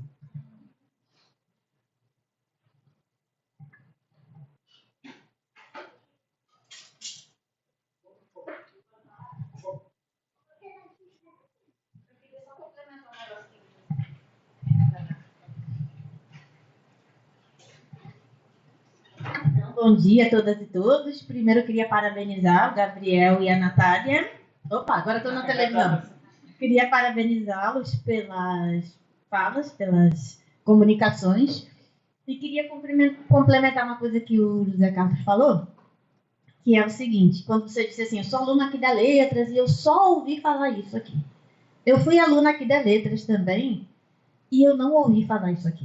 Eu queria falar um pouquinho sobre a esperança, a esperança radical, porque eu fiz graduação em Letras, Português e Literatura e não tive na minha literatura brasileira nenhum dia de aula que falasse de literatura indígena, que falasse desses autores. E hoje, quando eu vi vocês assim, a turma aqui de Linguística 3, que veio e que estão, acho que no terceiro período, por aí, quando vocês falaram da queda do céu, todos eles balançaram assim a cabeça e eu pensei, nossa, como eu sou ignorante. Porque a aula que vocês dois deram, para mim, foi uma aula de coisas que eu não sei, embora eu já tenha feito mestrado e doutorado há um tempo. Né? Então eu queria dizer que muita coisa já mudou, que as coisas já andaram. E quando eu vejo assim, o interesse de vocês aqui na palestra deles e o quanto isso faz sentido para vocês, eu vejo que faz muito mais sentido do que para quem é da minha geração, porque eu comemorava o Dia do Índio.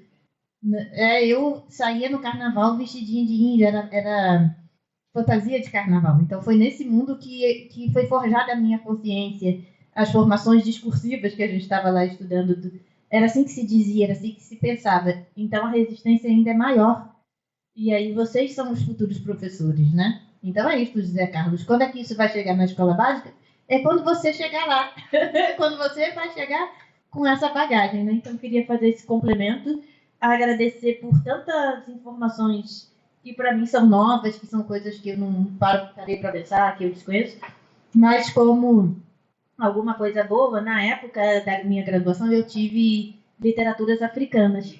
E a UF foi a pioneira, foi a primeira universidade do Brasil a ter literaturas africanas. A gente fazia brasileira, portuguesa e africanas.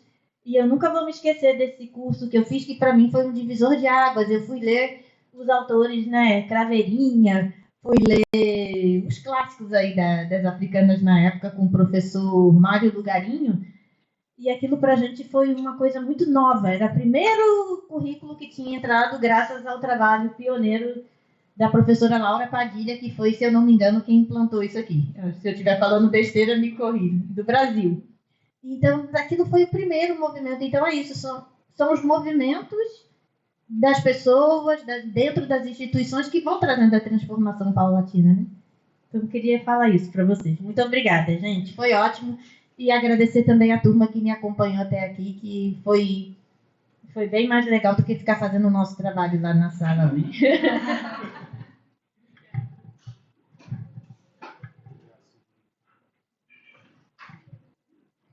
Primeiro, dar os parabéns pelas duas apresentações. Acho que Silvinha usou a palavra correta, né? Aulas. Né? E aula no sentido pleno, né? Aula no sentido de entabular um diálogo com quem você está falando, né? Você não está falando para, você está falando com. Então, vocês falaram muito aos nossos corações e às nossas mentes. E por isso eu gostaria de, aí, enquanto ali vocês faziam a apresentação, eu fiquei aqui fazendo as ligações, as sinapses, e como eu penso música o tempo inteiro, A Queda do Céu me evocou imediatamente um fragmento de uma canção que eu gosto muito do Caetano Veloso, que foi gravada originalmente pela Marisa Monte, chamada Sou Seu Sabiá. E os primeiros versos da canção, que um dia eu já soube de cor, hoje já não guardo tanto, e os primeiros versos dizem o seguinte: se o mundo for desabar sobre a sua cama e o medo se aconchegar sobre o seu lençol. Mais abaixo ele vai dizer: você pode estar tristíssimo no seu quarto, que eu sempre terei meu jeito de consolar. É só ter alma de ouvir e o coração de escutar. A minha pergunta singela, a partir da queda do céu, ou para que o céu não desabe mais sobre nós, é como construir coletivamente, como diz aqui na canção, né, a alma de ouvir e o coração de escutar para transformar esses tempos tão estranhos que a gente vive. Por favor. Nossa, essa daí. Será? É só todo o pensamento, o contexto mundial pensando a mesma coisa. 1 mais 1 é sempre mais que 2. É, muito mais. Não sei, eu não tenho uma resposta para isso, mas eu venho tentando. Assim, e eu acho que, como otimista que sou, eu acredito que é no dia a dia, assim, que a gente tá aqui falando para vocês, provavelmente vocês vão contar para alguém. Então, é espalhar notícia, assim, eu acho, sabe? Que eu acho que já vem sendo espalhado, assim, não sei, talvez eu esteja numa bolha, porque... Ou não, porque eu tô em Goiás e eu vejo muita coisa lá. É muito diferente, assim, esse mundo do agro realmente é difícil de furar essa bolha, mas eu acho que passando de um para um, assim, a notícia... E aí, às vezes você vai chegar num ouvido que vai estar tapado, mas várias vezes que for falando ali, em algum momento o coração se abre também para tentar concluir. Eu acho difícil, assim, uma resposta para isso, mas venho tentando. Olha, professor, eu acho que vai passar por esse conceitozinho aí, que eu até não tive muito... Eu tinha até escrito aqui, mas acabei me levando pelo fluxo das palavras aqui e não expliquei muito, mas eu acho que passa por esse conceito de esperança radical. Eu acho que faltou eu também dizer o que eu pesquiso, né? No meu doutorado, eu pesquiso os conceitos de angústia e esperança na literatura do autor português José Saramago. Então, eu não trabalho especificamente com literatura indígena. Eu passei a trabalhar com isso depois que eu conheci a Natália e o nosso orientador, né, o professor Rogério Lima, embarcou também nessa nova pesquisa. E foi assim, uma grande mudança, tanto que daqui para frente eu pretendo pesquisar sobre isso. Isso que eu estou falando aqui para vocês. E o conceito de esperança radical eu descobri agora muito no final da escrita da minha tese, quando eu estava lendo um outro livro do pesquisador britânico Terry Eagleton, que chama Esperança Sem Otimismo, muito interessante, indico para vocês. E ele cita esse livro do Jonathan Lear, que chama Esperança Radical, que eu não expliquei para vocês o que é, né? Mas a esperança radical é quando você acredita que alguma coisa vai trazer um bem para você, mesmo que você não tenha os instrumentos necessários ainda para entender aquilo. Então, por que ele diz que o ato do Alaxiahu é um ato de esperança radical? Porque ele acredita que o povo Apsaroqui vai sobreviver, mesmo que ele não tenha os instrumentos para entender que futuro é esse que o povo vai ter, né? Ele não sabia o que significava se sedentarizar, virar agricultor em vez de caçador, não guerrear mais de forma física, mas agora guerrear através das palavras. Ele não sabia o que é isso. O povo Apsaroqui hoje sabe. Mas ele, enquanto isso, tanto é que o livro que sai com a vida dele é publicado um ano antes dele morrer, em 1930. Ele morre em 1931. Então, assim, ele não viu o efeito disso. E aí, respondendo a sua pergunta, tentando responder essa pergunta, contar a segunda parte do sonho profético que ele teve, né? A primeira parte foi do homem búfalo, dizendo que os búfalos iam desaparecer e que eles tinham que se adaptar. A segunda parte, que é que eu não contei para vocês, ele diz o seguinte: lembra o nome do teu povo. O nome do povo é os filhos do pássaro de grande pico. E um dos pássaros que é sagrado para os Apsaroqui chama Ticadi. E é um pássaro que ele canta uma vez a cada estação, porque ele fica sempre prestando atenção no seu entorno. Ele aprende com o seu entorno e canta na hora certa. Mas quando ele canta, todo mundo para ouvir. Então foi essa a mensagem de esperança radical que ficou no livro e que hoje é meio que o lema do povo Apsaroquí hoje, né? De se lembrar do seu nome, do nome do povo, né? Desse pássaro Ticadi, que tem que aprender com o outro, que tem que escutar o outro para depois falar. E quando ele fala, depois de escutar, ele é escutado. Então eu acho que essa é uma mensagem que está dentro meio que implicitamente, acredito que o Copenau não tenha tido contato com a cosmogonia Apsaroquí, mas é que eu acho que está dentro das palavras do Copenau e que está até dentro das palavras do Nego Bispo também, na ideia de confluência, que ele é muito categórico quando ele diz, olha, confluência não é troca, não é o que o povo da mercadoria faz, que eu te dou uma coisa e você me dá outra, não é só isso, é a gente se aproximar, é a gente poder realmente compartilhar. Né? Então, eu acho que esse é o caminho. Como a gente vai fazer isso, eu não sei, estamos batalhando, né? Mas eu acho que o caminho é por aí. Como eu aqui agora. Isso. E é por isso que eu chamei a minha comunicação de o futuro é essa terra estranha. Para a gente é essa terra estranha, a gente não sabe o que esperar, ainda mais com essa vida acelerada que a gente leva, né? Mas é isso. Fala demais.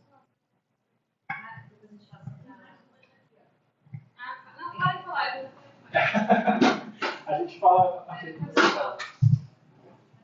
Vem aqui, por favor, para a gente registrar a imagem.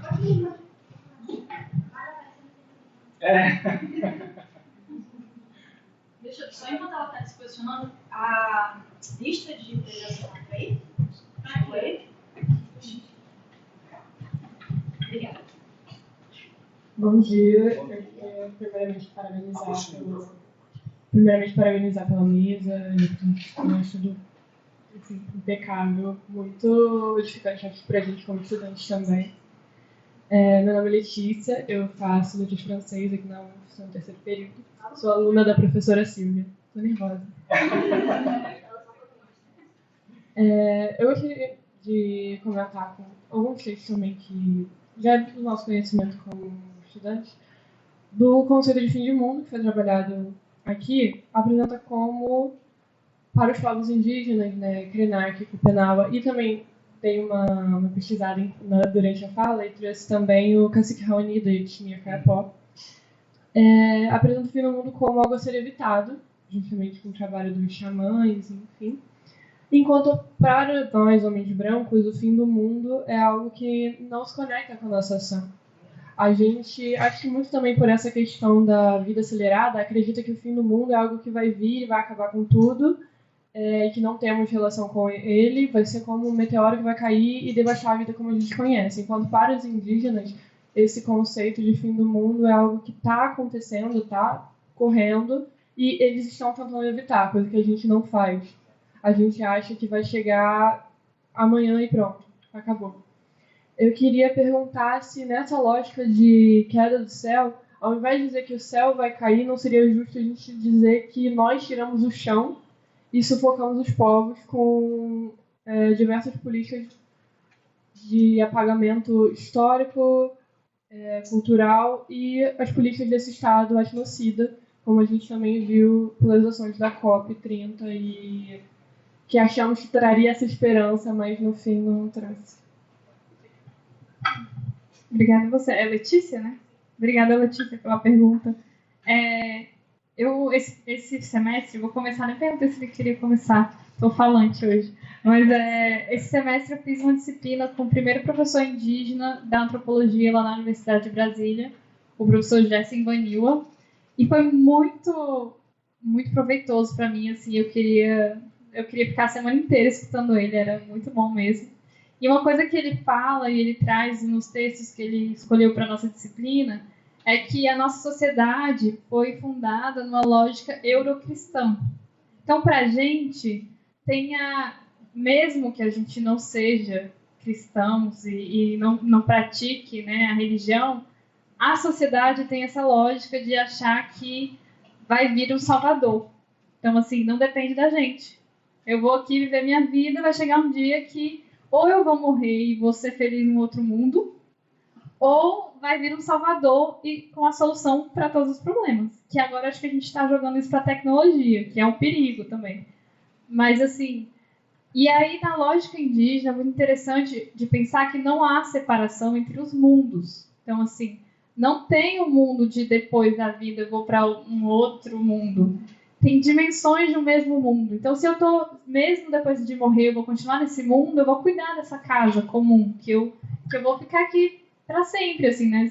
Mesmo em espírito eu vou estar nessa mesma casa. E aí eu acho que isso muda tudo na forma de ver, assim, né? E eu achei muito interessante você falar de tirar o chão, que realmente a gente, como sociedade branca eurocristã, a gente tira o chão, né? Porque a gente degrada tanto que aquele chão já não é mais o que era antes, não é frutífero e não dá vida como dava há pouco tempo, né? Que eu acho que a gente tem essa dimensão de, porque parece que as coisas sempre foram assim. Não foram, tem pouco tempo que a gente vive do modo que a gente vive. E nesse pouco tempo a gente já tem destruído tudo, assim. Então, eu queria falar do futuro como terra estranha, né, que o Gabriel trouxe. E eu acho que para esse futuro não ser tão estranho, a gente tem que começar a imaginar esse futuro. A pensar em um futuro em que a gente vai poder criar, que a gente vai poder fazer algo para que seja parecido com o que a gente quer e não só deixar acontecer e quando chegar lá eu vejo. Então, acho que mudar o nosso modo de vida pode ser uma forma de imaginar que esse modo de vida se perdure. Então, assim, o consumismo, essa coisa, né, da monocultura, não vai levar a um futuro, eu não sei nem se vai deixar chegar ao futuro. Então, como que a gente pode chegar nesse futuro e essa terra não ser tão estranha e ela existir? Ela não ter sido tirada dos nossos, né, não só dos indígenas, mas dos nossos pés também.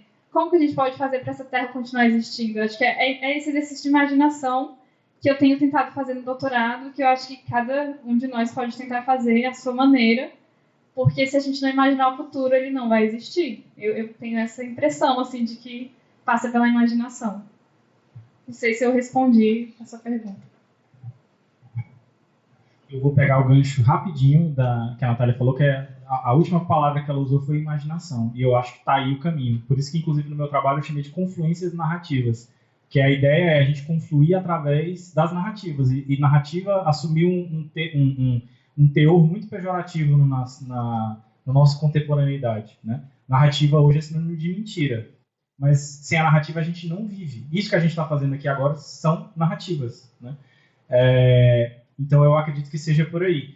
E Letícia, eu não sei se você já leu esse livro do Ailton Krenak, o Ideias para Adiar o Fim do Mundo, porque é lá justamente que ele fala que não é necessariamente só o céu que está caindo, a gente está caindo junto, né? É a gente que está caindo. E que talvez a imaginação, ele cita especificamente a imaginação, mas aí eu vou puxar aqui a brasa para a nossa sardinha, talvez a literatura, né? Sejam formas de a gente abrir um paraquedas. Ele fala até um paraquedas colorido, né? Que é através da imaginação. E a gente fazer com que essa queda, que parece iminente, seja um pouco mais suave. Ou então que atrase o suficiente para que a gente construa outro chão. E aí, para você ver como a gente está confluindo aqui. É a epígrafe da Jangada de Pedra, né? Todo futuro é fabuloso. Exato.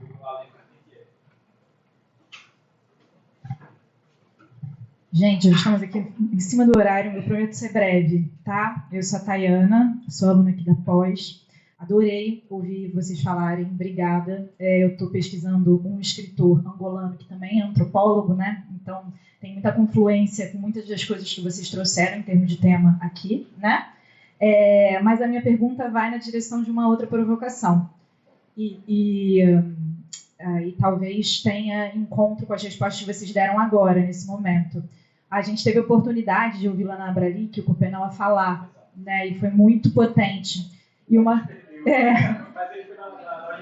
coisa que ele falou que eu acho que tem muito a ver com essa esperança, né? Como é o termo? Desculpa.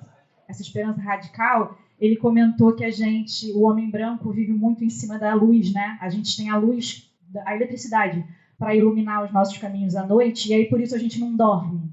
E quando a gente não dorme, a gente não sonha. E quando a gente não sonha, a gente não tem a possibilidade de criar novos mundos, né? De esperançar outras realidades, né? E, ao mesmo tempo, você comentou agora, né, Natália, Natália, falei certo, desculpa. A questão da tecnologia, né? Que a gente tem essa imagem de uma tecnologia salvadora. Isso me remeteu a um pensamento de uma informação muito bizarra, na minha opinião, que é a questão dos países insulares, né? Que a gente tem já Tuvalu como o primeiro país que vai existir somente na nuvem de dados. Eles passaram fotos do país, da cultura do país, né, as comidas típicas do país, para uma espécie de nuvem virtual, e porque eles sabem que o país, do jeito que estamos e com as notícias da COP30, ele vai desaparecer. E a gente vai ter uma palavra, que é isso que eu fiquei pensando aqui na minha doideira. Da mesma maneira que talvez, né, esses povos tenham doado a sua palavra para o inimigo, talvez a gente esteja num momento, né, de ir repassando essas informações para um outro lugar. Só que, ao mesmo tempo, esse inimigo é virtual, né? E isso é muito capcioso, porque a gente não vê esse inimigo e ele está aqui na minha mão, nesse momento, por exemplo, né? Então, eu queria que vocês falassem um pouquinho sobre esse momento atual, da relação entre a tecnologia, ou essa aposta nas tecnologias, e esse momento e as formas, as maneiras de esperançar, de talvez apagar as luzes para sonhar uma outra realidade.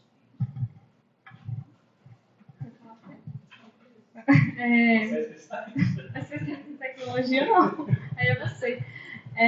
Eu gosto de pensar que a tecnologia, a gente acha que é recente, mas a gente sempre teve tecnologia, né? E aí eu acho que o exercício de imaginar o futuro é pensar qual tecnologia que a gente quer. Porque não é que a gente vai viver sem tecnologia, mas escolher o que realmente nos serve. O que realmente vai ser importante para essa terra que a gente quer construir. E aí, esses dias eu estava ouvindo um podcast do carioca Michel Corporado, aquele Caoscast, não sei se vocês conhecem. Ele nem estava no dia, mas as duas companheiras dele estavam entrevistando um produtor cultural, que eu acho que se chama MM Isidoro, não sei se eu errei o nome, enfim. Mas esse produtor cultural está lá no Caoscast, se vocês forem procurar.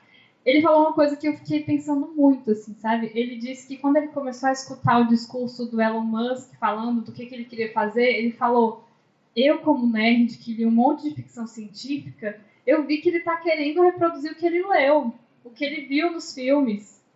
E aí eu falei, gente, ele está querendo reproduzir o que a criança interior dele leu e gostou e não sei o que. Ele quer um parque de diversões como o mundo. E por que a gente não pode pensar em outra coisa, sabe? E eu acho que é difícil, assim, porque realmente tem um jogo de poder muito complicado.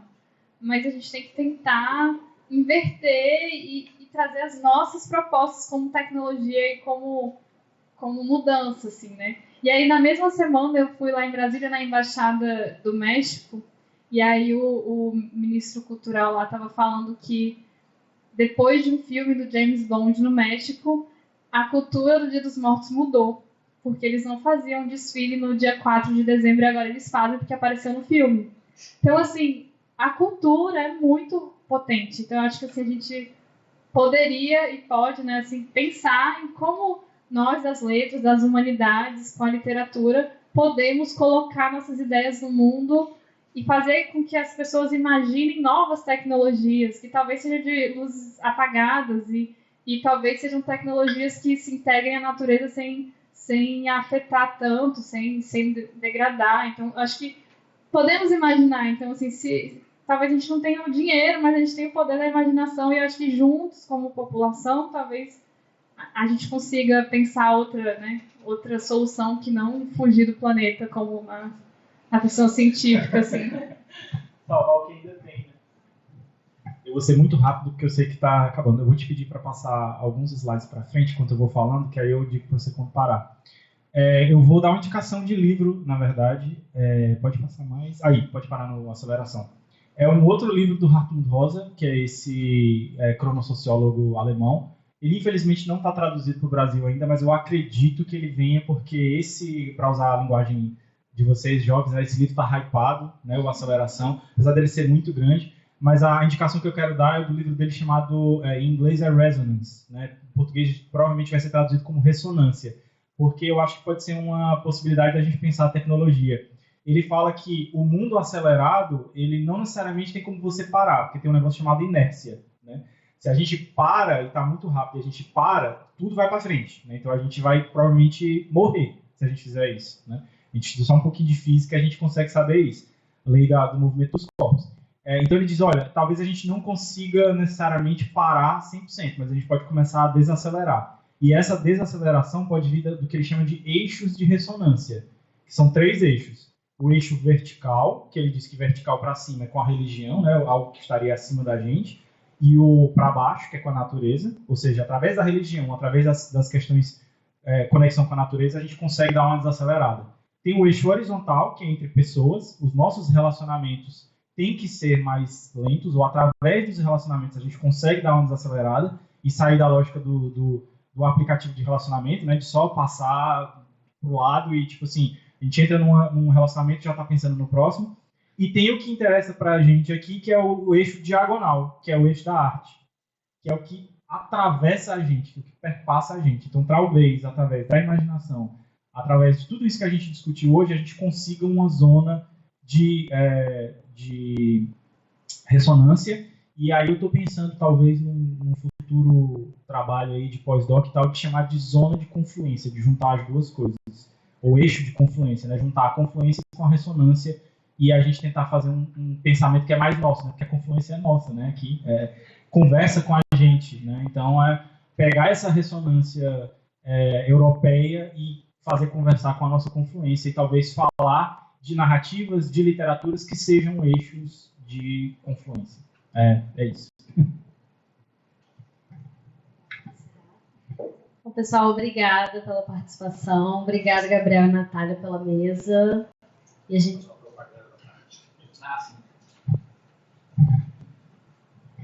Desculpa, Fernanda, acabei te cortando. Só para fazer aqui o comercial da parte da tarde. Antes disso, quero agradecer muitíssimo a Natália, ao Gabriel, a Fernanda, que fez essa mediação, a leveza que foi essa mesa, apesar do tema duríssimo, os temas duríssimos sendo tratados, mas sendo tratados com densidade e leveza, que é uma das características de que esperava o Ítalo Calvino para o próximo milênio, né? A leveza era uma delas. Então, a gente consegue aqui ver a prática do que Calvino preconizava teoricamente. Então, assim, quero agradecer muitíssimo, dizer que essa segunda mesa dos nossos painéis trouxe uma contribuição da maior relevância para todos nós. Agradeço ao público que está aqui, agradeço à professora Silvia, que muito gentilmente trouxe aqui, muito engraçada a professora Silvia, agradeço a Silvinha, que trouxe aqui a turma, aos alunos e alunas que estavam aqui, não só fisicamente, mas estão aqui até agora não só fisicamente, mas também aqui com a atenção realmente voltada para cá. Isso cada vez mais tem sido um exercício para todos nós, de autoconhecimento mesmo, né? De estar num lugar que você está de fato e não estar aqui só de corpo. Então isso é uma vitória para todos nós.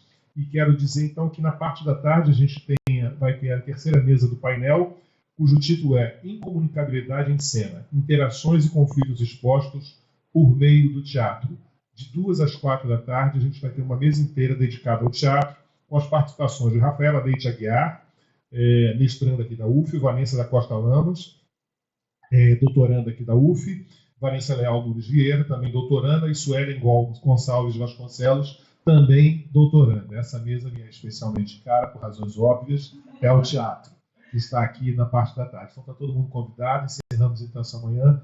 Muito obrigado, um obrigado muito especial para a Santini, que está ali cuidando de tudo, das transmissões, e obrigado a todos e todas que estão aqui nessa manhã.